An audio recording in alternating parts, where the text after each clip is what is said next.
Welcome back to Martins and More. My name's Maury Rutch. And I'm Spoon Phillips. And this episode's brought to you by our Patreon members. Join our growing community for early access to every episode, exclusive video versions of the podcast, behind-the-scenes footage, full-length product demos, and more. We appreciate you. Spoon, I was going to title this one of two ways. We can go with 20-question revenge or on the road again. What would you like us to choose? Because last week's 20 questions sucked, in my opinion. Well, we're not just going on the road, but we will be visiting south of the border and Nazareth, Pennsylvania, as we review Maury's horrible loss in 20 questions, as well as the plethora of Martin guitars that have leaked out, snuck out, fled the coop out into the public in the part of Martin's big October surprise, you could call it. And it is a pretty big crop for an autumn release. Not all at the same time. They've come in ones and twos, but still pretty cool guitars to talk about. And looking back across the last couple of months, we're two guys here, Maury, formerly of Maury's Music, and Spoon Phillips, our Martin insider from onemans.com.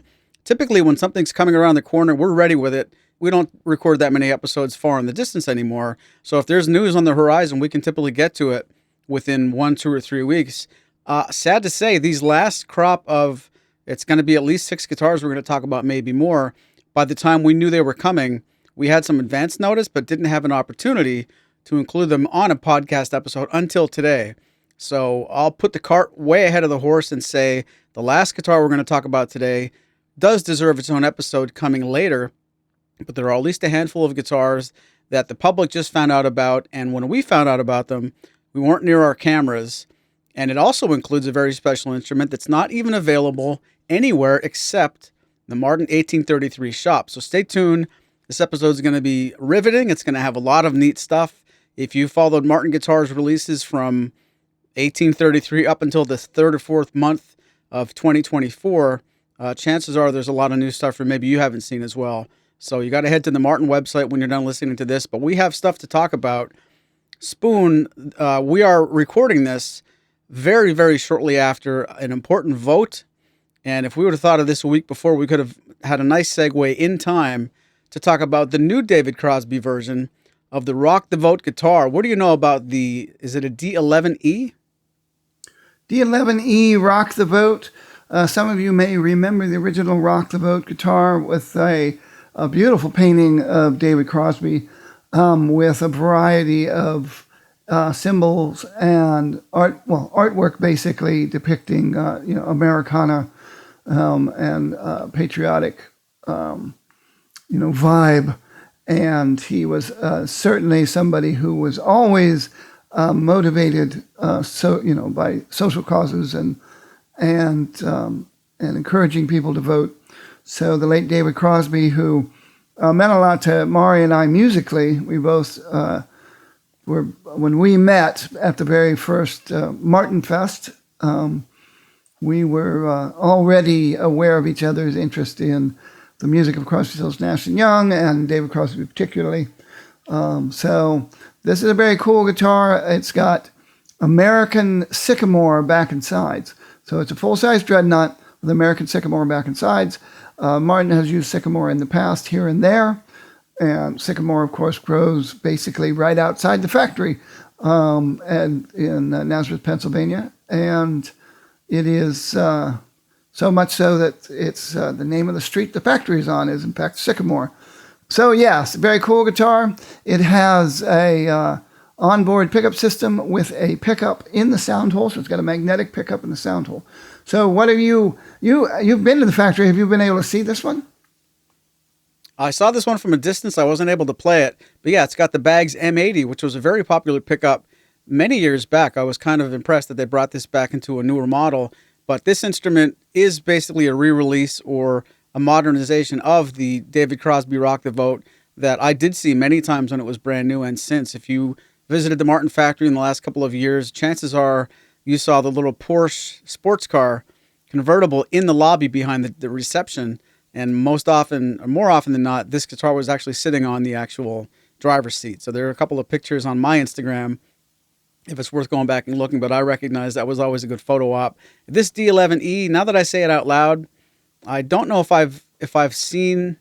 I know I haven't been able to play this one yet, but I am impressed with the video that they put together at Martin, where it was Robert Getzel and Chris Martin, talking about the importance of voting and everything that goes along with it. It's a very storied instrument, and the fact that they got David's estate, to sign off on this, like you said, it was certainly. I think his quote is something like, "Democracy works if you work it," and the message of the video was as important as it is anytime. If you want to be, you want to have a choice, and you want to be able to be free to tell people what you would vote for, got to go and be a voter. So I know this is just one day late as far as the time of year in November we're taping this program, but it's a really cool instrument. What do you know about the M80 Spoon? Because I know when that came on the scene, it wasn't long after the LR Baggs M1. And it's an interesting pickup where some manufacturers like to be stealthy and they don't want you to be advertising that there's anything on your guitar. And then the LR Baggs way of life is, let's make it tan and make sure that everybody sees it's our stuff. Have you actually been able to hear this before? Yeah, actually I own one. I have one of each. In fact, I haven't used it in a long time. It is because I now have onboard, electronics in all of my guitars. But it's basically a humbucker. So for people who do not like that under saddle sound, and it's also kind of retro because it looks like the old porcelain guitar, inserts that you would have seen in the very early days of onboard pickups. But I am trying to remember. I do know that you can get it can be active or passive. I had a passive one, so basically, I would use it with a outboard boost pedal of one sort or another. But and the modern ones, I'm just looking it up here because I forgot to do this. But the modern ones have what they call more of a 3D technology. So this is probably not the exact same pickup that I have from when the model first came out. But it was also, I think the big selling point of this over the M1 was this was one of the first pickups that at least that I remember advertising that you can do the top slapping with, that it will pick up, that it was supposed to be better at picking up the top vibration stuff for people who do the percussive playing. And that's one of the things that made it popular. Nice. So that's the D11E Rock the Vote. Let us know in the comments section of the YouTube version if you're watching that one. Are you going to vote for buying the D11E? I haven't seen anybody on my Facebook or the Acoustic Guitar Forum that made a really big splash about this, but I know it was introduced not long ago, and we're always curious. Anything we talk about here on this program, what you think of it. So let us know what you think of the D11E. That is hardly the last thing we have on the docket today. I know a lot of stuff is brand new from Martin in both the X Series and the Road Series. Spoon, if I said let's stay in the Road Series, what's the next guitar you would talk about? Well, I would say I think the guitar I'm most excited about from the Road Series is the OMC 10E. And so maybe we should talk about that. What do you think? I'll allow it. Okay. Well, I'm excited about the OMC 10A because it's an OM and it has a cutaway and it comes with an onboard pickup system. And that's a fabulous combination. And they haven't ordered, they don't offer these much anymore. Martin went through a period where you could get a OMC 28. If I hadn't owned a Lawrence Juber signature model at the time, I would have gotten the OM28, the OMC 28E back when they were making them. And so this is much more affordable. It's less than $1,000 on the sticker price, and it's solid sapele back and sides, and a spruce top. But it's all it's wood fingerboard and bridge, and so not a lot of money for a good Martin guitar. It's got the performing artist profile on it, which I enjoy a great deal. I actually prefer that profile over the modified low oval that they use in terms of how my hands feel about these things. But it looks kind of cool. One of the interesting things is about this, it doesn't have the traditional OM pickguard. It's got the longer pickguard that you think of as on triple O's, but they, interestingly enough, most pre-war OMs actually have the long guard. The short guard was only around in the first models they made in 1929 and 1930. You do see, I've seen at least one 1931 that had the short guard, but they pretty quickly transitioned over to the longer guard. And so I think it looks very attractive, and I'm looking forward to seeing one of these. This would be an ideal choice, I think, for maybe electric guitarists that need an acoustic guitar to play and want to have that full access of a cutaway. But particularly play on stage, plug in, and let her rip. Or possibly dreadnought players who don't want to spend a lot of money to get a smaller body guitar and still want to, enjoy the long scale tension. So that's my quick overview of the OMC 10E. What about you? It's funny. I was going to start picking on the fact that a lot of Martin guitars in the last 10 years are quote unquote OMs, even if they're not named that, because a lot of the triple O's in the Road series might have long scale lengths, and I had no idea. I wasn't looking at the monitor closely enough to notice that it's not an OM pickguard. So they finally give you an OM that's really an OM, and they still don't because the pickguard's wrong. So it's not wrong, but in my modern thinking of these guitars like a triple O 12E, for example, and things in the Road series that were named triple O, but they weren't short scale, and they had the correct pickguard. Now they finally almost get it right. But if you're looking for an affordable OM and that pickguard is going to stop you, that nothing we could say is going to change your mind. But it certainly would be silly. I still haven't really played an E1 pickup system at a gig. I know the last batch of guitars that we got in, and as we're recording this program, we still are a Martin dealer in the respect that the guitars on our website that we have in stock, the very small number of them, if you buy them from us, it's still covered under warranty because we're a Martin dealer in that respect, but we're not a 2024 authorized to get new incoming inventory. So if you want something that we don't have, we can't order it. But I'd have to go back and look to see if there's anything on my shelf that made the cutoff where the E1 would be included in it, because I know it's pretty fair to say that's a recent addition to Martin. So I'd have to go and look. I can't make any comment on that, except to say that the times we've talked to someone in Martin that may or may not be named, he was pretty proud of the way they took the idea of an undersaddle pickup with the guts that they used to get from third-party manufacturers, and they're really proud of the way their version sounds. So I still have yet to really test that, but yeah, to get a cutaway OM, I really think at this price point it's a really nice addition. And again, as it will be a broken record all the way through this episode, we do both look forward to playing these instruments as soon as possible. But please don't make us wonder. Let us know in the comments section. Would you guys like to see a video demo of any of these products? If so, which one? Because if and when we get an opportunity to get these guitars in our hands, it's very likely it might happen at different times. Spoon might be able to get a hold of one before me. Which guitar of these models that we're mentioning are you most attracted to? And I know at this part of the program, we've only mentioned two, but what I mean to say is when the whole thing's over, if something really catches your eye, I'd be curious to see if a lot of people find this OM to be up in front. Yes, indeed. It is interesting, as you pointed out, there's a lot of gray area about triple O's and OMs these days. Basically, prior to the reimagined standard series in the 20 teens, an OM was long scale, triple O was short scale, but same body size.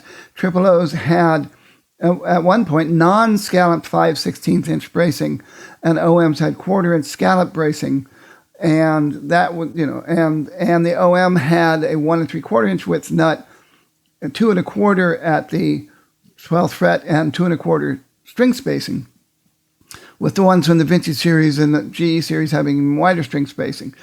And the triple O's had 1 11/16 inch nuts, 2 1/8 at the 12th fret and 2 1/8 string spacing. Then they decided to go with the modern high performance taper, so that you have 1 3/4 inch nut, you hold OM width, but you still have only 2 1/8 at the 12th fret.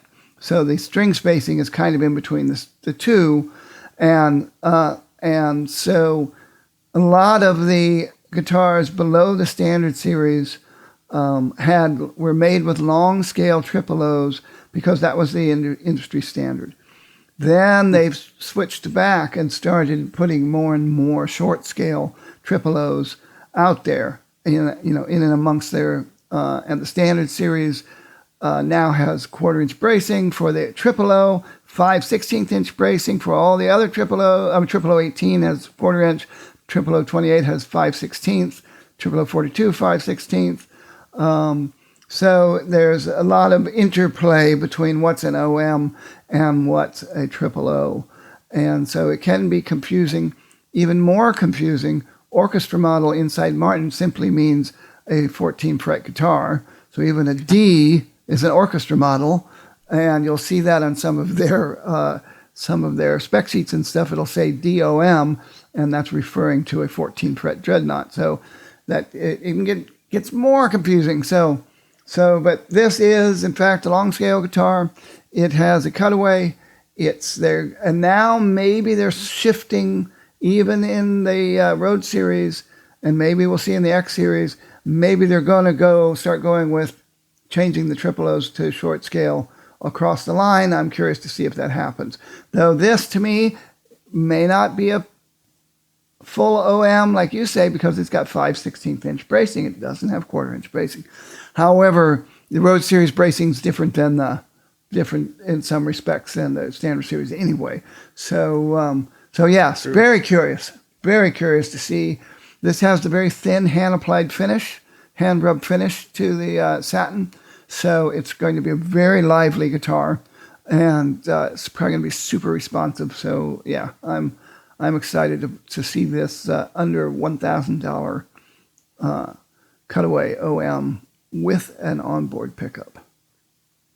Well, you'd mentioned short scale, and if we're done talking about the OM, if you were going to build a guitar very similar to this and you were in charge at Martin, which someday you probably will be, what would you call it if you made a short scale version, double O, of this instrument? What would the name be, possibly? Well, it could be 0010E, because that's what they did. They released these two guitars at the same time. It's the short scale 00 version of this. So that's fascinating too, that they're going with short scale, but a smaller body than a triple O. And, and a lot of people remember there was a time when you couldn't get double O's in the Martin catalog. And then they came out with the 0018 V, which then turned into the standard series 0018. But now they added a 0028 a few years back.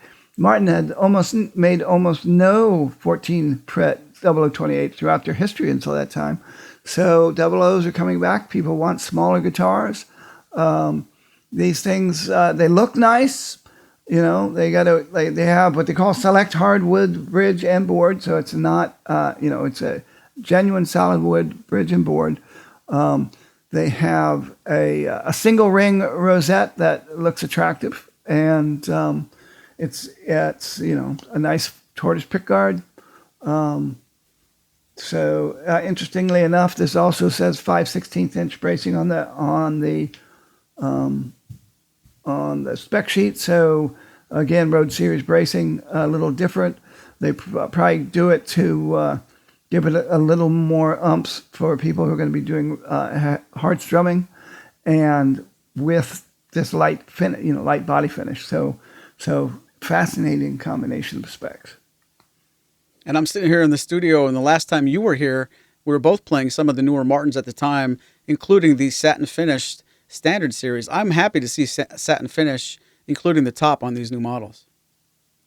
Yes, indeed. Yeah, and those, the D28 and D18 satins, with their different cosmetic choices, basically revolutionary for Martin, and they definitely sound different than their gloss counterparts because the satin finish it allows the wood to vibrate more, and it's not quite as gripped by the lacquer, and so they definitely offer another option, and they're definitely very successful within the Road Series. Road Series, for me, it is definitely the best bang for the buck. You're getting a lot of guitar, particularly for the price range. Like if you go into a big box store where you have a bunch of different brands in the $500 to $1,000 range, I think the Road Series is definitely at the top of your options for tone-wise. And again, I like the Performing Artist fingerboard. I think it was really designed to appeal to electric guitarists who grew up playing much shallower necks than what you would find on a traditional Martin or Gibson, and I find it quite enjoyable to play. What if you were able to go out of the Road Series into, say, the 15 series? My memory, it's really good, but it's short. I know the D-15E came out not long ago, and it caused quite a stir, especially on forums, because the 15 series had typically been, when you say 15, you think of the Nazareth production, you think of full dovetail neck joint.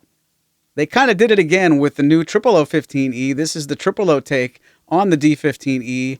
And again, I'm sure this one's equally made in Mexico. What do you know about this model? And am I wrong to kind of put that in that light there? Was that kind of bad?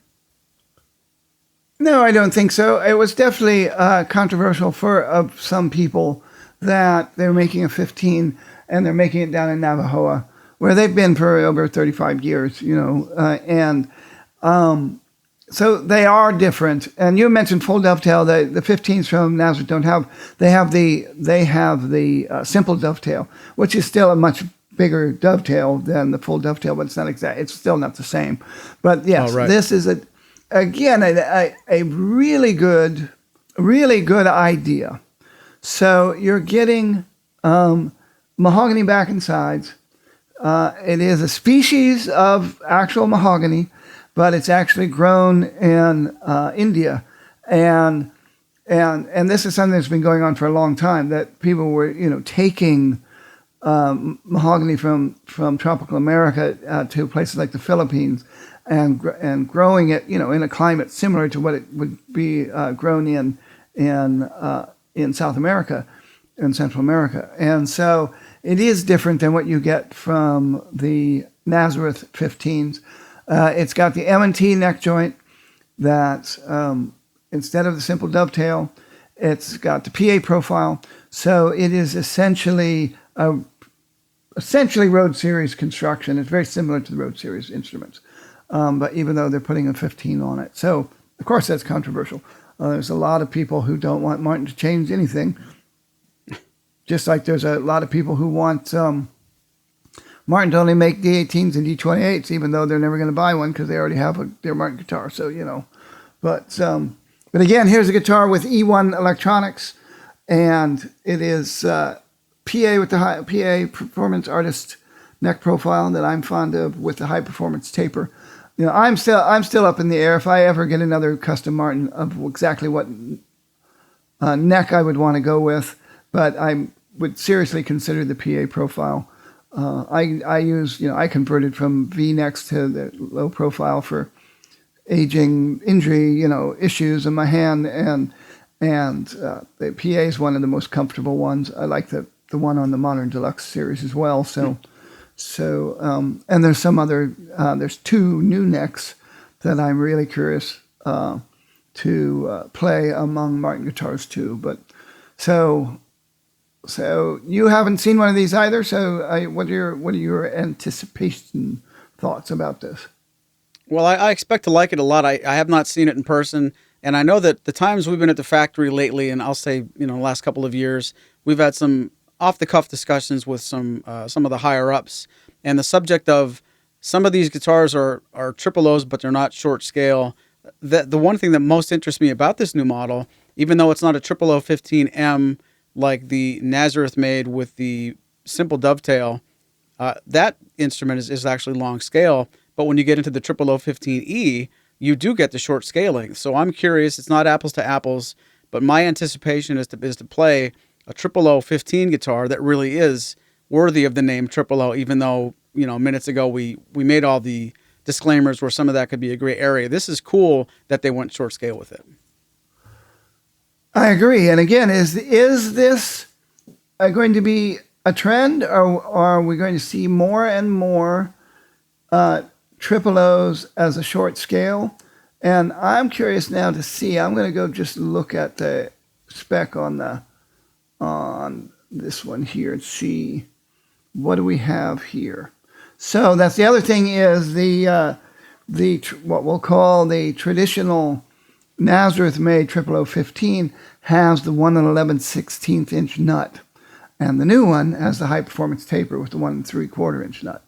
So, are we going to see the mahogany one made in Nazareth? Is it going to be changing to short scale? Or are they going to leave it long scale? Who's to say? Chris Martin is very close to the vest when it comes to those kind of things, and I won't say he's whimsical, but there's a lot of people inside Martin that are often surprised at what he decides to keep or not keep or change or not change.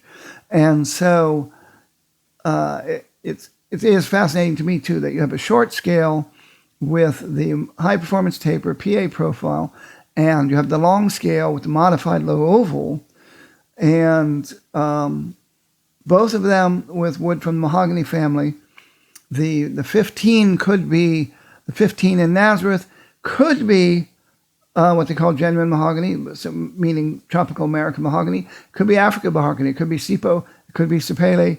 It just depends on the availability of the wood.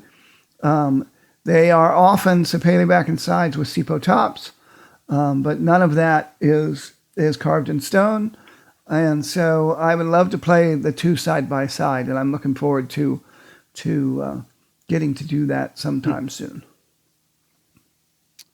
Trick question. What would you do if they said, listen, we don't know what to do about this triple O long scale, short scale? Spoon, tell us what to do and we'll do it. What would you say? I'd say go with the old-fashioned way of triple O short scale, OM long scale. I know Chris Martin doesn't like to be in competition with himself. So some people feel like they're too similar, and so they typically go with long scale. But I think it makes sense to go with short scale. Maybe with mahogany, this will be interesting to see. Maybe with mahogany and the 15 series bracing, maybe that solid wood top is harder to drive with the short scale. And so that's why they went with the long scale, that you get more string tension, getting more energy going into that solid wood top. It takes mahogany a very long time for those tops to really break in, but boy, do they get sweet. Our friend Scooter's got some beautiful sounding mahogany 15s, like a jumbo and other ones that they've been around for a long time and they sound really great. So yeah, I'm really curious, and I'm really curious to look under the hood on this new Mexican-made 15 to see if it is the same bracing as what's made in Nazareth, or if they're going more with X-Series style bracing or Road Series style bracing. So really curious to see what's under the hood. We have more guitars to talk about than I had thought. There are more instruments that have come across our eyes since in the last few months anyway. There's some of the previous episodes we've done, you'll hear about them, episode to episode. But Spoon, you should not let me forget to remind our viewers and our listeners about things like the HG28 Oahu. And there are some black guitars we haven't talked about. There's one that's super exciting to me because you have to actually be at Martin to purchase it. Have you seen the SCE Black? No, not in person. And I'm really curious. This is the S body size, the first body size where the letter doesn't actually mean anything. It was basically, I think it was Fred Green who, was tracing out. He was very interested in making an asymmetrical body shape guitar. But anyway, they named it the S, and it is asymmetrical. The SC models, with the C being for the cutaway, are futuristic, very cool 13-fret guitars, onboard electronics, unique bracing, unique neck joint that does not require a heel, so you can play it all the way up. And so, I think it's great. But you did see it, so what do you got? I did get to see that accidentally. I was in the 1833 shop when I was at the Martin factory with our friend Jason doing some, not covert operations, but one of the weeks we couldn't get together on this regular program, and I snuck into the factory and hung out with Jason in the museum. I just walked around to kill some time. There's an SCE Black that's on display in the actual gift shop that isn't available on the website. If you ask somebody online about it, unless they've been at the factory, you might not have heard about it, but you have to be there to purchase it.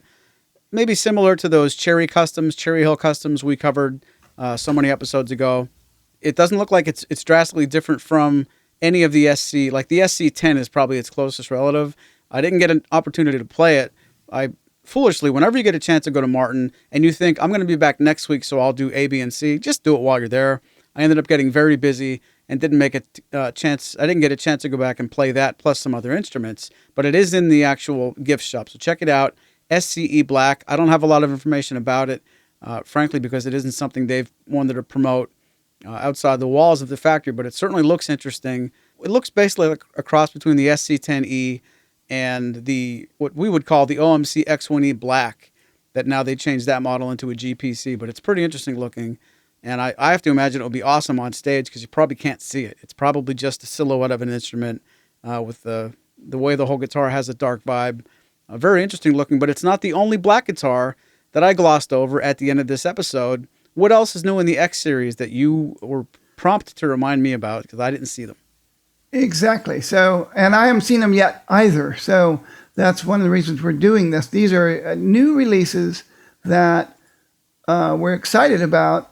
Like I said, Martin used to release a model, maybe two, as a pre-NAMM thing in the modern era, and now they're we have the DX1 Black and the OX1 Black. So clearly they're really happy with their all black guitars. They have white dots.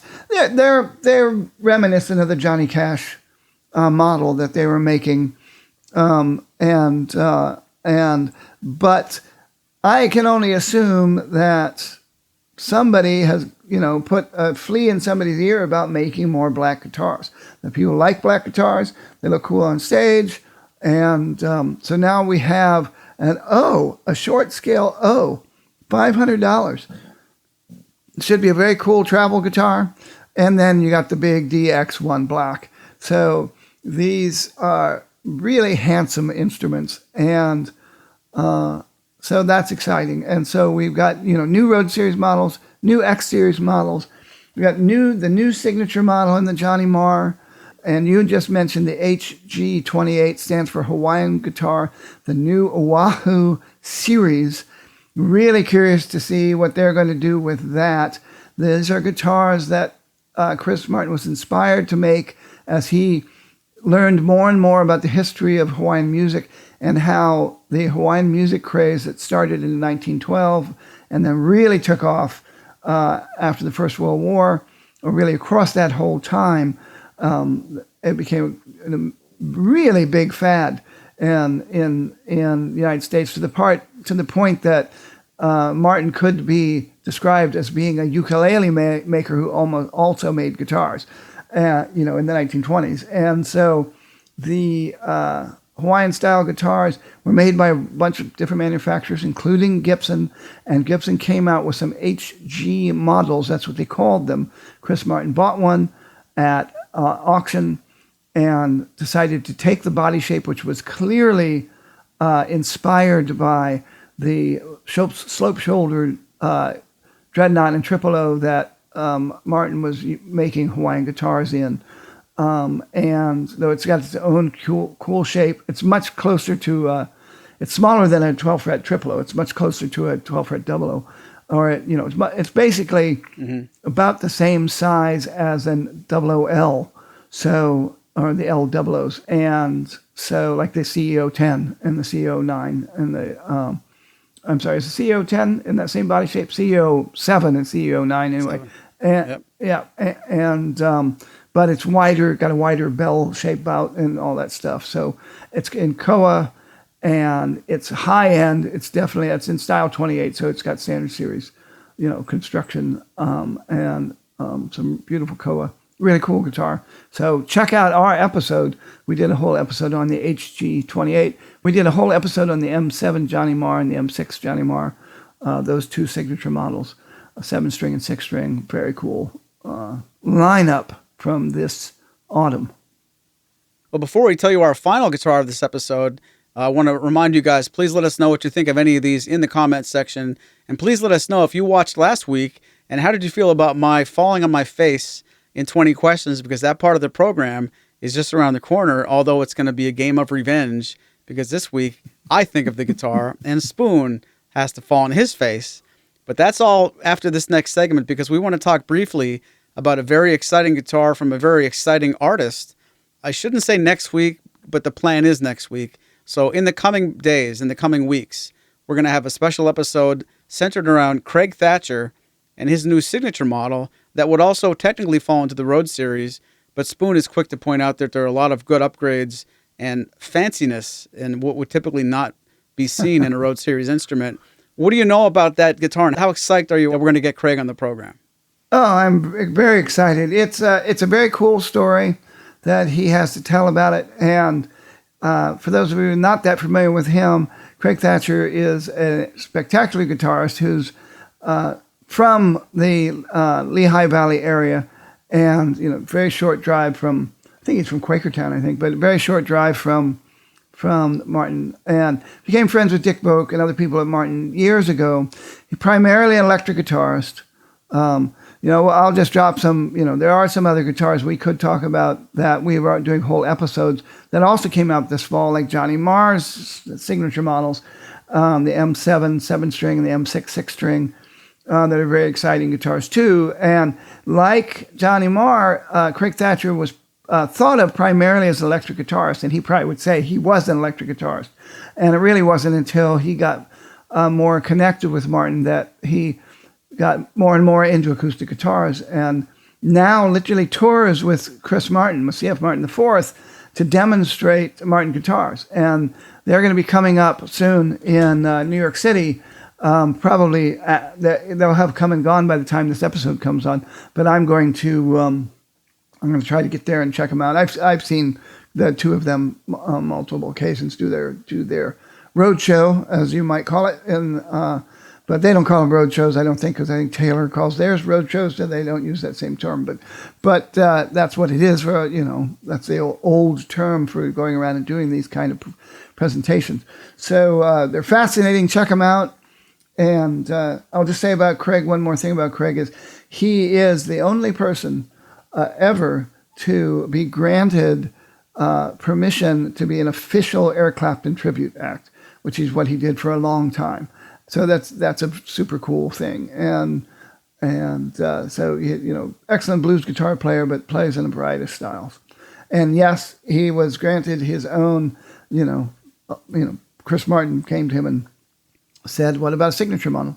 And I'm going to save the story behind it until he's on. But I'll just say that yes, it's many firsts about this guitar related to. I'll just say the first one is it's an custom artist edition that's actually made in Navajo, Mexico, and it's the first time they've ever done anything like that.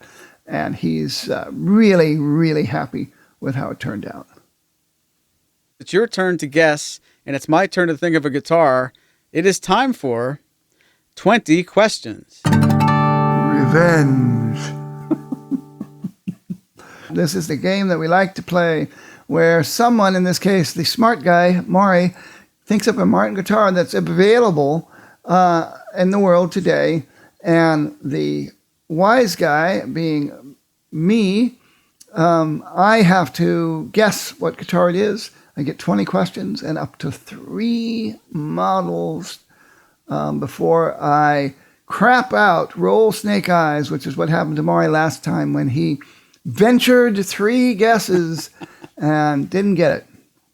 Because it was, in fact, the 8, which I knew was going to be obscure enough that it might just not pop into his head. So Lucky me. So if you haven't seen that episode yet, now you know how it ends. Oh.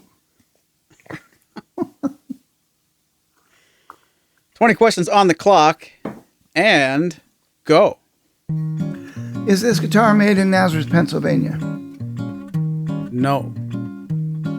Does this guitar have a spruce top? No. Does this guitar have a high pressure laminate top? Yes.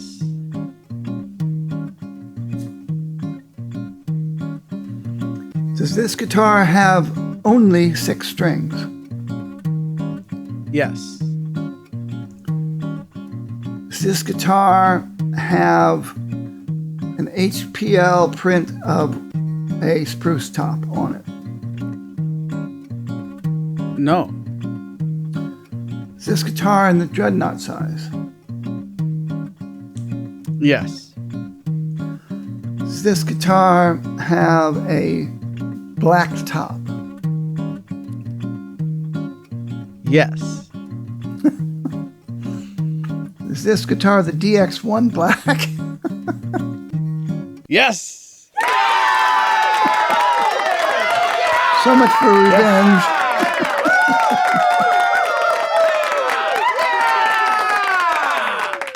I tried to outthink you outthinking yourself, and it didn't work that way. I thought you're never, ever going to suspect we're going to talk about the last guitar we just talked about, but you never fall for that, frankly.